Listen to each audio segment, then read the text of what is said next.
Gênesis capítulo 19, verso 1 até o verso 22. Ao anoitecer vieram os dois anjos a Sodoma, a cuja entrada estava Ló sentado. Este, quando os viu, levantou-se e indo ao seu encontro, prostrou-se rosto em terra. E disse-lhes: Eis agora, meus senhores, vinde para a casa do vosso servo, pernoitai nela e lavai os pés. Levantar-vos-ei de madrugada e seguireis o vosso caminho. Responderam eles: Não, passaremos a noite na praça. Instou-lhes muito, e foram e entraram em casa dele, deu-lhes um banquete, fez assar uns pães asmos, e eles comeram. Mas antes que se deitassem, os homens daquela cidade cercaram a casa, os homens de Sodoma, assim, os moços como os velhos, sim, por todo lado, todo o povo. E chamaram por Ló e lhe disseram: Onde estão os homens que à noitinha entraram em tua casa? Traze-os fora, para que abusemos deles. Saiu-lhes então Ló à porta, fechou após si e lhes disse: Rogo-vos, meus irmãos, que não façais mal. Tenho duas filhas virgens, eu vou-las trarei, tratai-as como vos parecer, porém nada façais a estes homens, porquanto se acham sob a proteção do meu teto. Eles, porém, disseram: Retira-te daí. E acrescentaram: Só ele, estrangeiro, veio morar entre nós e pretende ser juiz em tudo? A ti, pois, faremos pior do que a eles. E arremessaram-se contra o homem, contra Ló, e se chegaram para arrombar a porta. Porém os homens, estendendo a mão, fizeram entrar Ló e fechar a porta, e feriram de cegueira aos que estavam fora, desde o menor até o maior, de modo que se cansaram à procura da porta. Então disseram os homens a Ló: Tens aqui alguém mais dos teus, genros, teus filhos, tuas filhas, todos quantos tens na cidade? Faze-os sair deste lugar. Pois vamos destruir esse lugar, porque o seu clamor se tem aumentado, chegando até a presença do Senhor. E o Senhor nos enviou a destruí-lo. Então saiu Ló e falou aos seus genros que estavam para casar com suas filhas, e disse: Levantai-vos, saí deste lugar, porque o Senhor há de destruir a cidade. Acharam, porém, que ele gracejava com eles. Ao amanhecer, apertaram os anjos com Ló, dizendo: Levanta-te, toma tua mulher e tuas duas filhas, que aqui se encontram, para que não pereças no castigo da cidade. Como, porém, se demorasse, pegaram-no os homens pela mão, a ele, a sua mulher e suas duas filhas, sendo-lhe o Senhor misericordioso, e o tiraram e o puseram fora da cidade. Havendo-os levado fora, disse um deles: Livra-te, salva a tua vida, não olhes para trás, nem pares em toda a campina, foge para o monte, para que não pereças. Respondeu-lhes Ló: Assim não, Senhor meu. Eis que o teu servo achou mercê diante de ti, e engrandeceste a tua misericórdia, que me mostraste, salvando minha vida. Não posso escapar do monte, pois receio que o mal me apanhe e eu morra. Eis aí uma cidade perto para a qual eu posso fugir, e é pequena.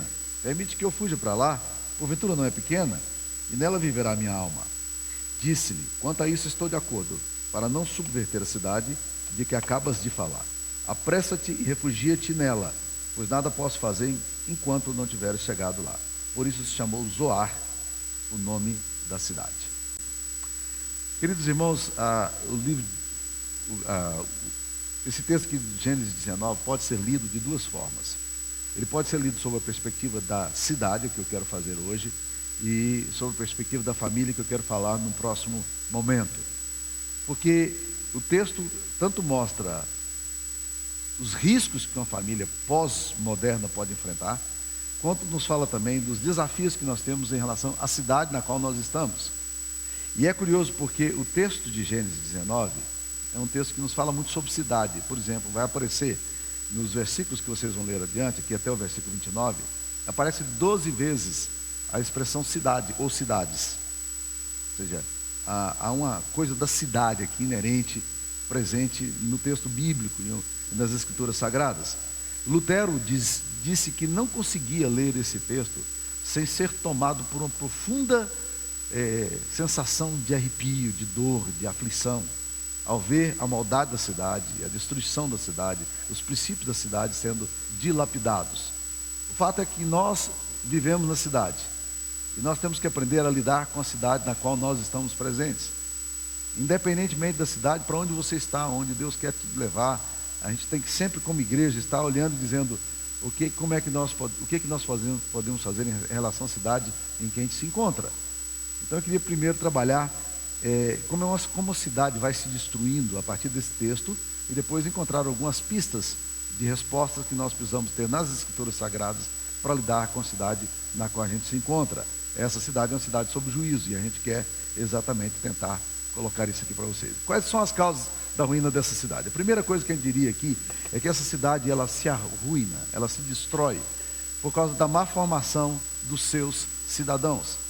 A cidade é uma cidade que não conseguiu formar as suas gerações dentro de valores, dentro de princípios. A gente pode ver isso desde Gênesis capítulo 13, versículo 13, quando o texto da palavra de Deus nos diz assim: ora, os homens de Sodoma eram maus e grandes pecadores contra a cidade. Até o texto de Gênesis 19:4, quando fala que se uniram aqui os homens da cidade, cercaram a casa, e o texto diz, assim os moços como os velhos. Eu chamo isso aqui de pecado sistêmico, porque a gente fala muito de pecado individual, e a Bíblia nos adverte sobre os riscos das nossas próprias opções, das decisões que tomamos. Mas a Bíblia nos fala sobre uma coisa que nós não temos falado muito, é que o pecado ele assume dimensões corporativas. Lá na frente eu vou trabalhar um pouco mais sobre isso. Mas o pecado ele é capaz de ir atingindo gerações, passar de filho para pai e vai transmitindo essa coisa cultural. O problema da cultura, de uma cidade, uma cultura pecaminosa, é que, como nós já entendemos, já temos estudado aqui, cultura não é alguma coisa que você aprende pela sua lógica. Cultura não entra na sua cabeça pela filosofia. Cultura não entra na sua cabeça pela epistemologia, pelo estudo que você faz. Cultura é muito mais sério do que isso. Cultura é alguma coisa que eu costumo brincar dizendo que entra pelos teus poros. Quando você vê, você é absorvido nessa cultura e você é envolvido nela e você começa a agir dentro dessa cultura como se essa cultura ela não tivesse mais riscos e nenhum perigo. É o que Os Guinness chama, num artigo fantástico dele, ele fala sobre o perigo da cultura, dizendo que a cultura é como uma jiboia que vai envolvendo você, vai atraindo a presa, até que quando a presa percebe, ela já está enrolada pela jiboia e ela não tem mais como recuperar-se. Por isso que a Bíblia nos fala de pecado de forma de sistema, né? Quando o apóstolo Paulo escreve em Romanos 12, ele diz, não vos conformeis com esse século, mas transformai-vos pela renovação da vossa mente. Você, tome cuidado com esse século. A palavra século ali é uma palavra que no original ela vem do termo esquema. Na raiz dela, é a ideia de que você não se adequa a esse esquema, a esse sistema. Esse sistema ele é voraz, ele é destrutivo, ele pode matar. A cidade de Sodoma é uma cidade que fica assim, os meninos e os velhos, eles já têm a mesma visão. Eles agem do mesmo jeito. Eles reagem da mesma forma. As gerações vão sendo destruídas sistematicamente pelo comportamento dos pais e dos avós. Quando eu ouço críticas em relação à geração que está aí, dizendo, essa geração é perdida, eu falo, gente, essa geração aqui, ela é subproduto meu e seu. Nós formamos essa geração. Se alguma coisa há de errado com essa geração, a culpa é minha, a culpa é sua. Nós fizemos os filhos que a gente tem. Essa sociedade tem exatamente a herança, a formação que ela recebeu na sua história, tá? Uma outra característica que a gente percebe nesse texto aí, que é um negócio bem desafiador, se eu conseguir mudar aqui, eu vou mudar bem, né? Vamos lá. A falta de uma ética básica para a vida. Porque o texto nos fala que aqueles homens eram maus e grandes pecadores aos olhos de Deus. Eles não tinham um comportamento baseado em nenhum valor divino. Eles tinham o seu próprio ethos, porque ética, independentemente de qual seja a ética que você adota, você tem uma postura ética. A gente costuma dizer, não, fulano então não tem ética nenhuma. Ele tem a ética dele. A questão é saber qual é o princípio que rege a ética dele, mas ele tem a ética. O ethos é algo cultural, né? Se você for por uma penitenciária onde os piores presos estão ali, você vai conversar com eles, você vai descobrir que eles têm a ética deles ali. Eles têm um padrão de comportamento no qual eles vivem. Então, o que acontece aqui no texto de Gênesis 19 é que a gente percebe também que é uma geração que não tem um ethos, alguma coisa que possa realmente norteá-los, tá? Outra coisa que a gente percebe nesse texto aqui de uma forma muito clara é que não tem princípios espirituais. Esses meninos aqui estão vivendo um momento muito interessante, quando Ló fala para os genros dele, olha, saia da cidade porque a cidade vai ser destruída. Aqueles meninos começam a gracejar de Ló. Eles começam a dizer, Ló, você está ficando louco, Deus o quê, rapaz? Deus se interessa com a gente não. Ou seja, Deus está muito distante. Deus não pode intervir na história da humanidade. Deus não age nesse momento da história. Deus está lá, nós estamos cá, e cada um vive a sua vida, né? Deus é um fanfarrão, como na filosofia grega, que Zeus era um fanfarrão, ficava bebendo cerveja lá do céu com os outros deuses, enquanto o mundo aqui embaixo está se acabando. Essa falta de princípios espirituais está muito presente aqui também, quando você vai estudar a história e a formação de Sodoma. Sodoma também vive esse problema, e a gente percebe isso claramente, tá? Uma outra coisa que nós percebemos aqui é que a ética também, a cidade, o pecado vai assumir essa dimensão corporativa. Filhos, pais, avós, todos os homens, de todos os lados. Não se trata de um grupo de adolescentes rebeldes que vão ali tentar fazer uma loucura, queimar um índio numa praça, como nós vimos em Brasília há pouco tempo atrás. Não, o que se trata aqui é de que todos estão nesse mesmo esquema. Eu fico pensando na cultura brasileira, na cultura do jeitinho nosso. Ela é uma coisa tão comum entre nós. A cultura da corrupção, ela é tão comum entre nós. Aí o cara sai do trabalho aqui, o filho dele que entra já vai entrando no mesmo esqueminha. O funcionário velho que vai saindo vai deixando o mesmo esqueminha para o funcionário novo. Está tudo, e o que entra aqui na secretaria, o que entra aqui no ministério, o que entra aqui em qualquer cargo, ele já entra dentro de um bolo onde está tudo ok. É quando assume o pecado, ele assimila os elementos dessa cultura e leva essa cultura a viver dessa forma absolutamente desastrosa. E é um risco muito grande para isso, né? Quando a gente vai estudar a palavra de Deus, a gente percebe como isso é sério, tá? Agora eu queria perguntar para vocês, queria colocar para vocês exatamente quais são as consequências disso aí. Olha o que aconteceu com a realidade de Sodoma. O texto vai nos dizer que Sodoma vai viver um problema muito sério. Se você quiser caminhar comigo, caminha lá em Ezequiel, capítulo 16, a descrição de Sodoma, que na verdade ela é paradigmática, porque ela mostra muito mais do que a Sodoma histórica. Ela mostra as Sodomas, as cidades que vivem distanciadas de Deus, né? Então nós queremos ver aqui, Ezequiel 16, 49. Qual foi a iniquidade? O que aconteceu com o passar do tempo nessa cidade de Sodoma? Versículo 49 diz assim: esta foi a iniquidade de Sodoma, tua irmã. Como é que era Sodoma? Soberba, fartura de pão, próspera tranquilidade teve ela e suas filhas, mas nunca amparou o pobre e o necessitado. É interessante porque essa cidade, vivendo nesse estilo de vida corporativo, pecaminoso, sistêmico, maligno, isso começa a afetar profundamente as estruturas sociais. Ela começa a ser injusta contra aqueles que não têm poder. Essa é a primeira característica que a gente percebe. Ela é injusta. Ela trata o pobre e o necessitado com descaso. Ela oprime sistematicamente os pobres. Terceira coisa, ela explora os trabalhadores. As pessoas que produzem também são exploradas. Quarta coisa, ela perde o referencial de valores humanos. O que é valor humano? A própria reação de Ló, que é um homem de Deus, né? E a Bíblia diz que ele era um homem de Deus, mas a gente percebe nitidamente na vida de Ló, como esse Ló começa também a ser afetado culturalmente, porque o texto nos diz ali que Ló pega as suas duas filhas virgens e diz: abusem dessas meninas, mas não toquem nos meus visitantes. Curioso essa reação, não é muito estranha? Você pegar as suas duas filhas e dar para homens baderneiros na cidade. A explicação que a gente pode encontrar é que Ló primeiro achava que aqueles homens eram sodomitas mesmo, eles queriam práticas sodomitas, terem relacionamento homens com homens. Ou, então, é porque a essas alturas do campeonato, os valores para ele não estavam muito claros. Ele também confundiu sobre esses valores. As filhas dele, nitidamente, não têm valores. Os princípios espirituais das filhas estão todo fragmentados, porque quando elas saem da cidade, a gente percebe que elas saíram da cidade, mas a cidade não saiu do coração delas. Elas saíram do meio da corrupção e da perversão, mas a perversão e a corrupção vieram com elas. Tá? Isso demonstra como o pecado sistêmico, o pecado vai atingindo tudo. Outra característica disso aí é que a santidade da família também é destruída. A gente percebe isso tanto na reação de Ló, quanto na reação das próprias filhas, e isso vai desvalorizar finalmente a sacralidade da sexualidade, porque esse povo aqui não tem uma ética muito clara. né? Ou seja, quando o pecado começa a assumir essas dimensões corporativas, vai atingindo a cidade inteira, vai comprometendo os sistemas sociais, a forma como se trata o pobre, as injustiças sociais, né? E você vai percebendo nitidamente como isso vai acontecendo na cultura que nós estamos vivendo hoje. Como a sacralidade está para lá de Bagdá.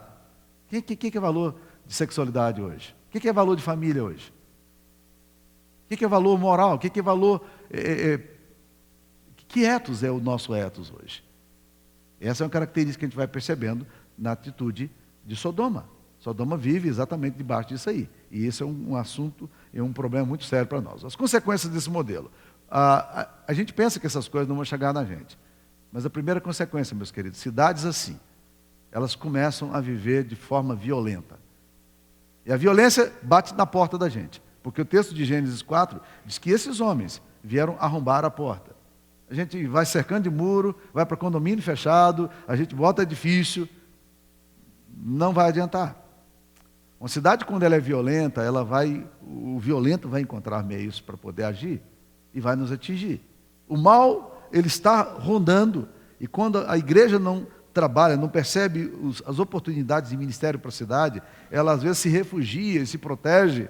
Vamos tirar os meninos daqui, no carnaval a gente sai da cidade, não vamos deixar os nossos filhos no meio da corrupção. Aí os nossos filhos vão para escolas seculares. E o bombardeio em cima deles é pancada. Há muitas formas de violência. A gente pensa em violência só como arrombar a porta, mas a violência é muito maior do que isso, porque essa é a consequência de uma cidade que perde a referência de Deus. Outra característica que acontece é o aumento da promiscuidade, porque o versículo 5 diz assim: clamaram, chamaram por Ló e disseram: onde estão os homens que à noitinha entraram em tua casa? Traze-os fora para que abusemos deles. Um cara chamado Peter Gomes, que é o capelão, ele já faleceu, capelão da Harvard, ele era o chefe dos capelães de todas as denominações e até religiões pagãs, né? Ele que coordenava o centro de capelania da Harvard. Ele era um homossexual assumido. O chefe do capelão, um homossexual assumido. Ele escreveu um livro chamado The Good Book, que foi um New York best-seller. E ele dizia que o texto que aparece aqui, quando fala de abusemos dele, não era um abuso sexual. Não tinha nada a ver com homossexualismo. Que o texto não está falando nada disso. Só que quando eles usam o termo aqui, abusemos, o termo iaad, no hebraico, ele dá a ideia de alguém que quer abusar sexualmente mesmo. É um intercurso sexual. E a exegese do Peter Gomes, obviamente, a essas alturas, não vale mais nada.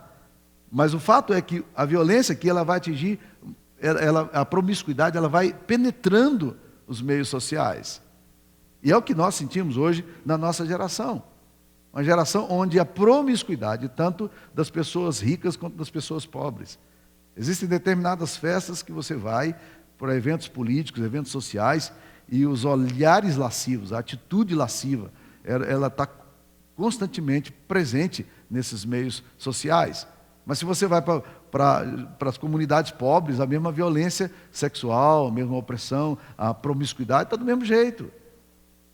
Então, o que acontece? A cidade, quando ela perde a referência de Deus, a promiscuidade também dela vai aumentando, vai destruindo. E nós precisamos pensar na cidade com muita preocupação, porque os olhos de Deus também estão focados na questão da cidade. E a gente precisa preocupar-se com isso. Uma outra coisa que acontece visivelmente é a autodestruição política e social. Nós percebemos nitidamente aqui nessa sociedade. Essa sociedade, essa cidade aqui, ela perde essa dimensão política, no sentido mais belo da palavra política, que é a polis, né? Essa coisa de bem comum, bem social. Ela perde tanto que ela vai perder um dos elementos mais fantásticos que a antiga geração, essa cultura oriental tinha, que era exatamente a questão da hospitalidade. Ela não está nem aí. Quando Ló se interpõe e diz: não façam isso, ele diz: você é estrangeiro, cara. Você não tem nada a ver com a nossa cultura aqui, não. Você chega aqui e quer ser juiz sobre a gente? Traz esses homens logo. E eles quebram os valores mais intrínsecos de uma cultura, que quando uma pessoa vinha para a sua casa, estava debaixo do seu teto, ela tinha sua proteção. E é por essa razão, talvez, que Ló, quando vê aqueles homens ali na praça, querendo dormir na rua, era um calor danado, não tinha problema nenhum, não estava frio, ele diz: não, vão para a minha casa. Talvez Ló já tivesse dito, isso aqui vai ser horrível. E Ló traz esses homens para a casa dele para protegê-los. Porque Ló se preocupa com o que pode acontecer com aqueles homens ali. Ou seja, a cidade perde a dimensão dessa polis, do cuidado com o pobre também. A opressão e a injustiça também estavam presentes nessa cidade, porque ela se autodestrói política e socialmente. Mas o mais sério, para mim, de todos esses elementos aí, que aparecem nesse texto aqui, é que uma cidade assim, ela sofre o abandono de Deus. Deus vem para julgar essa cidade. E é isso que esse texto nos mostra.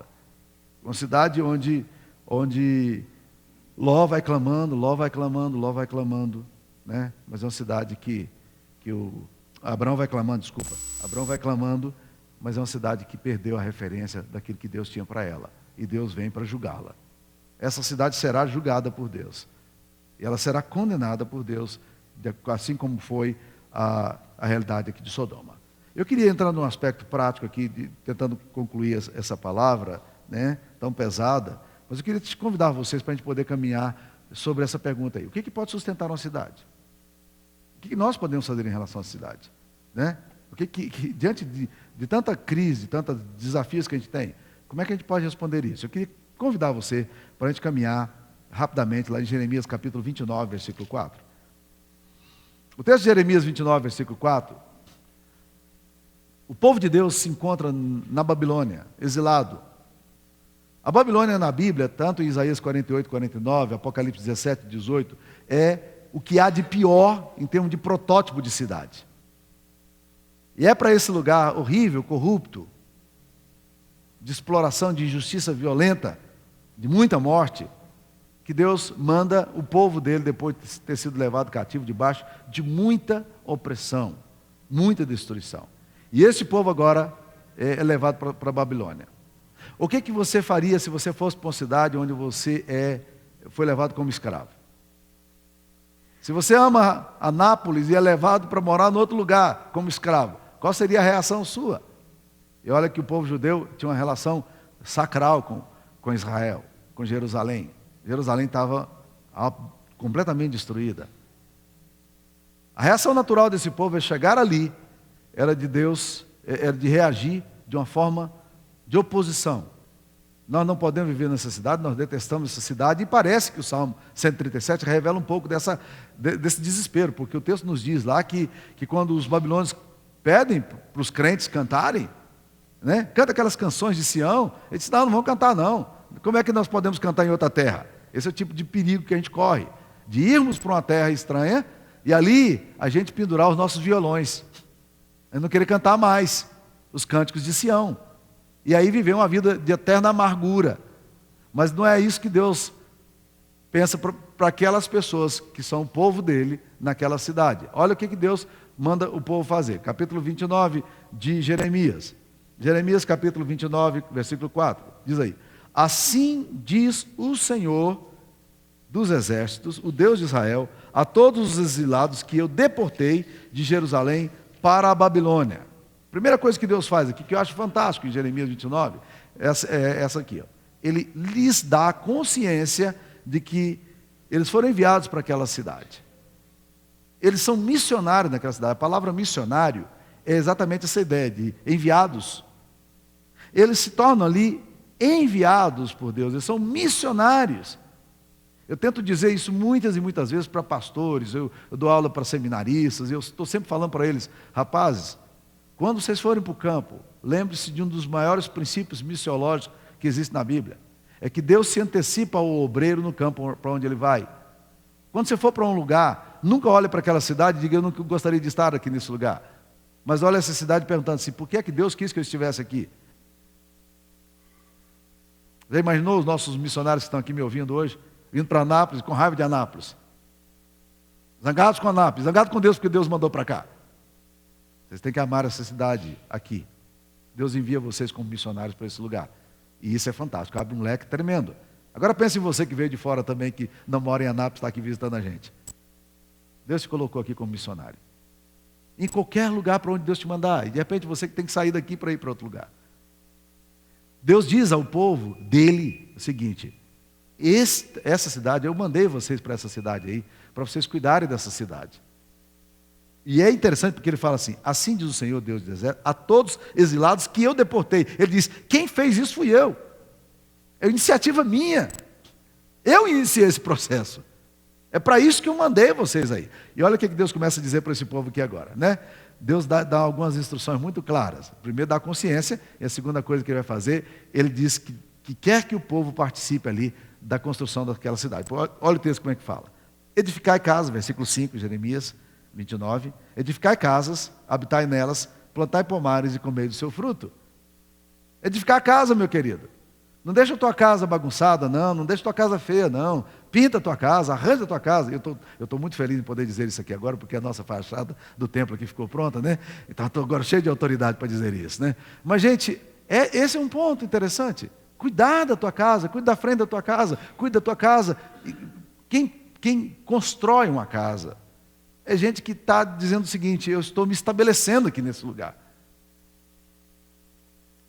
Lincoln, que trabalha muito sobre a questão da cidade, Robert Lincoln, ele fala que quando perguntaram para ele o que o pastor deveria fazer, quando o pastor está mudando para uma cidade, qual seria a primeira atitude do pastor naquela cidade? Ele disse: compra um túmulo lá. Aí o pessoal se estranhou e disse: diga para a cidade o seguinte: eu estou vindo para morrer nesse lugar.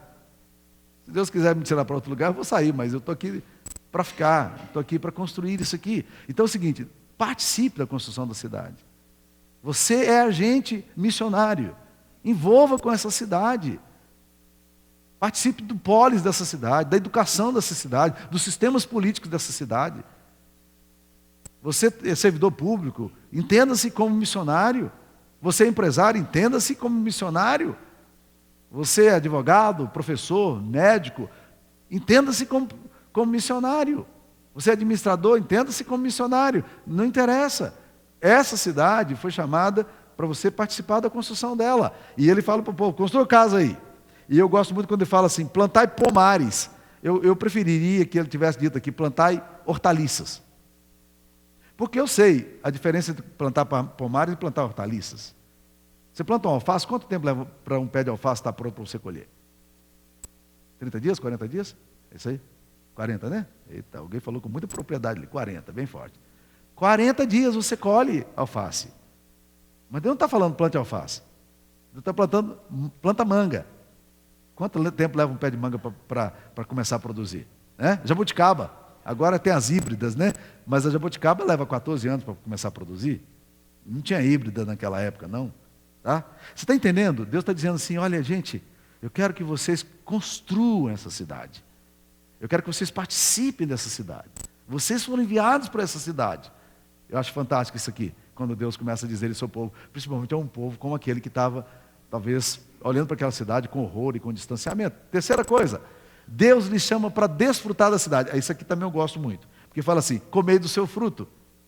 Não é plantar para os outros comerem, é plantar e você também comer. É dar tempo para que esse fruto aconteça aqui. Participe das coisas boas da cidade, do que tem da cidade, das alegrias que há na cidade. Às vezes a gente vem para a cidade e só descobre o ruim que tem na cidade. Começa a descobrir as coisas boas que há na cidade. Participe delas, os parques, os envolvimentos, os lugares, os lazer. Desfrute disso aí. É esse o convite que Deus dá. Envolva-se com essa cidade. E nós, como povo de Deus, estamos chamando para isso aqui. Olha aí outra coisa. Deus nos chama para um envolvimento solidário, porque fala assim, versículo 6, tomai esposas, gerai filhos e filhas, tomai esposa para os vossos filhos, dai vossas filhas a maridos, para que tenham filhos e filhas, multiplicai-vos ali, não diminuais. É interessante, vai aumentando, construa, se envolvam, estão juntos com isso aí. Esse é o chamado de Deus para nós. Outra coisa, Deus lhes ordena aqui no versículo 7, procurem a paz da cidade. Presta atenção, Ele não está dizendo assim, seja pacífico. É diferente. Qual a diferença entre pacifista e pacificador? Jesus diz, bem-aventurados os pacifistas ou pacificadores? Pacificadores. Pacifista é quem não briga. É quem é de paz, quem é gente boa. Pacificador é mais do que pacifista. Pacificador é o cara que gera ou busca a paz. Ele quer promover a paz, de alguma forma. É o cara que entra na briga para não brigar e para acabar com a briga que existe. Isso é o pacificador. Né? Esse é o pacificador. Deus está dizendo para o povo, busquem a paz da cidade. Vocês ajudem a paz da cidade. Equilíbrios sociais, ambientais, ajudam a paz da cidade. Ambientes de alegria ajudam a paz da cidade. Sistemas educacionais, prisionais, ajudam a paz da cidade. E nós precisamos entender a cidade como nosso grande desafio. E outra coisa que Deus fala, e que eu termino com essa palavra aqui, né? Deveria estar aí, mas tudo bem, está no texto. Não está lá no PowerPoint, mas está no texto. Vamos lá. Diz assim: orai por ela ao Senhor, porque na sua paz vós tereis paz. Orem pela cidade. Orem pela cidade. Lincoln faz o que ele chama de liturgia de oração. Ele diz: ore pelo sistema político da cidade, pelo sistema educacional da cidade, ore pelos presos, ore pelos policiais, ore pelos políticos. Né? A gente aprender a orar pela cidade, cobrir a cidade com as nossas orações.